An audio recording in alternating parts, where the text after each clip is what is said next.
बड़े लंबे समय तक कुछ बीमार परिकल्पनाएं, कुछ त्याज्य व्यवस्थाएं, कुछ ऐसी चीज जो करने जैसी नहीं है और उसे करने लग जाएं तो व्यवस्था का, हमारी दिनचर्या का, हमारे जीवन के एक नियमन का अंग बन जाती हैं और हम एक यंत्रवत ढंग से, एक रोबोटिक स्टाइल में उन तमाम विधियों को, उस पूरी व्यवस्था को, उस तरह के प्रबंधन को अपने जीवन में इतना गहरा आत्मसात कर लेते हैं कि उसमें किसी तरह की परिवर्तन की कोई गुंजाइश में नजर नहीं आती। हमारे हिंदुत्व की परिकल्पना में मैं हमेशा इस बात को हमेशा अंडरलाइन करता हूं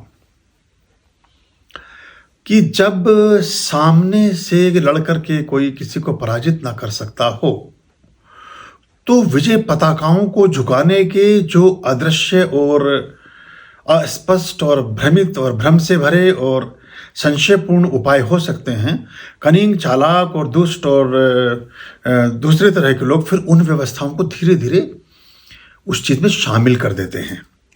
आपको दूध पीने से सीधे सीधे मना करेंगे तो समझ नहीं आएगा ना। मेडिकल साइंस मना, उदाहरण की बात कर रहा हूँ ना, मैं कोई भी मना नहीं करेगा कि दूध में कोई अवगुण है, लेकिन दूध के बारे में ऐसी भ्रांतियां समाज में फैला दीजिए कि तमाम गुणों के होते होते भी अब दूध को पीना, टच करना, देखना सब बंद कर दें।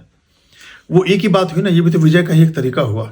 तो हमारे धर्म से संबंधित प्रकल्पों में, चीज़ों में कुछ ऐसी चीज़ें धीरे धीरे चिपका दी गई कि हमें लगा कि ये हमारे धर्म का हिस्सा है, जबकि वो हमारे धर्म में एक नीति नियोजन के तहत जो दुष्प्रभाव को लिए हुए था, जिसके पीछे दुर्भावना निहित थी, उसको दृष्टिगत रखते हुए विधर्मियों ने और बाकी लोगों ने उसको चिपकाया। और कुछ हमारे यहाँ जो सो कॉल्ड हम धर्मनिरपेक्ष और क्या क्या हम चोले ओढ़े रखते हैं, उन सब ने उसको फैला करके उस चीज़ को और आगे चलायमान कर दिया, जिससे ये चीज़ें थोड़ी ज़्यादा प्रभावी ढंग से कभी कभी शामिल हो जाती हैं। लेकिन आहिस्ता आहिस्ता जब आप दोनों तरह के प्रयोग करेंगे तो आप निर्क्षीर विवेक की तरफ जाएंगे,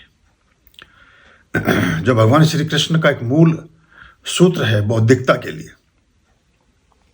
आपकी बुद्धिमत्ता के लिए, आपके विजडम के लिए, कि आप अपने अनुभव के आधार पर अपने जीवन के निर्णयों के साक्षी बने।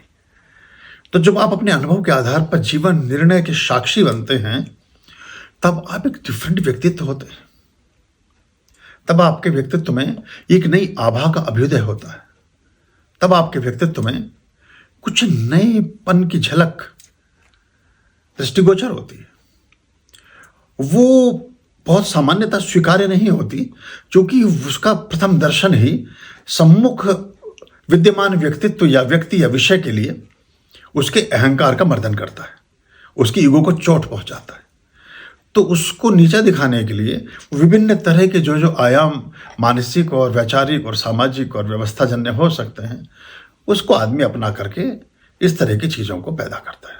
लेकिन कोई बात नहीं, जब जागो तब सवेरा और भागो नहीं जागो। तो जब आप जागेंगे तो फिर आपको हर तरह का आयाम दृष्टिगोचर होगा। यही हमारी मूलभूत प्रार्थनाएं हैं जो अभी था ना कि तमसो मां ज्योतिर्गमय। ज्योतिर क्या है? देवी स्वरूप ही तो ज्योति है, वही तो हम अखंड ज्योत लगाते हैं। हम अंधकार से प्रकाश की ओर चले।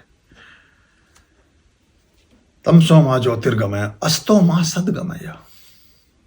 जितना भी असत्य है, जितना भी खराबी है, जितना भी खराब है, बुरा है, उससे हम सत्य की ओर, श्रेष्ठ की ओर, अच्छे की ओर अग्रसारित हो सके। और अंत में आता है मृत्यु और मां अमृतम गमय।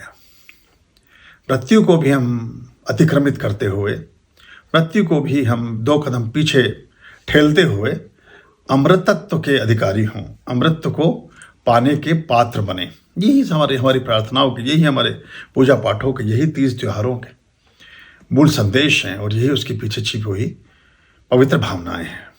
आर्यं शरणं शुभमस्तु, संभव करणं हरमस्तु, देवं वर्णं कर्मस्तु, पापं चरणं परमस्तु, पापं धर्मं मर्मस्तु, तारं कर्मं कर्मस्तु, हृदयं बीजं धर्मस्तु, शोकं दुःखं हरमस्तु, शोकं दुःखं हरमस्तु, आर्यं शरणं शुभमस्तु सम्भवकरणं हरमस्तु देवं वर्णं कर्मस्तु पापं चरणं परमस्तु पापं धर्मं मर्मस्तु तारं कर्मं कर्मस्तु हृदयं बीजं धर्मस्तु शोकं दुःखं हरमस्तु शोकं दुःखं हरमस्तु पापं धर्मं मर्मस्तु तारं कर्मं कर्मस्तु